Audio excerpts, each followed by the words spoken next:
بسم اللہ الرحمن الرحیم۔ السلام علیکم۔ حدیث ریمائنڈر کے ساتھ میں دوبارہ حاضر ہوں۔ جاگیری اور جائیدادیں بنانے کی ممانعت۔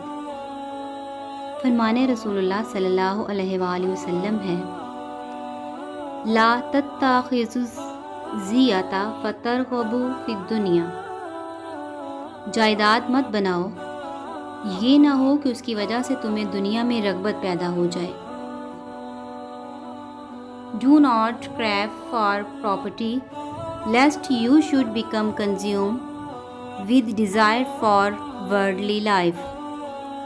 رسول اللہ صلی اللہ علیہ وآلہ وسلم نے خصوصی طور پر دنیا میں مشغول ہو جانے، اس کے لیے بھاگ دوڑ کرنے اور طرح طرح کے تجارتی ذرائع، صنعتوں اور جائیدادوں کے ذریعے مال و دولت جمع کرنے سے ڈرایا اور منع فرمایا ہے، جبکہ آپ صلی اللہ علیہ وآلہ وسلم کا ذاتی طرز عمل اس بات کی گواہی دیتا ہے کہ پوری حیات مبارکہ میں آپ صلی اللہ علیہ وآلہ وسلم کے پاس کسی قسم کی کوئی جائیداد نہ تھی، یہاں تک کہ ضرورت سے زائد ہر شے راہ خدا میں خرچ کر ڈالتے، جبکہ دنیا کی رنگ رنگینیاں اور مال و اسباب کی ہوس اور خوب سے خوب تر کی تلاش، نفسانی خواہشات، شکر و قناعت جیسی صفات کو فراموش کر کے انسان کو اس کے مقصد تخلیق یعنی عبادت و رضا الہی اور آخرت کی تیاری سے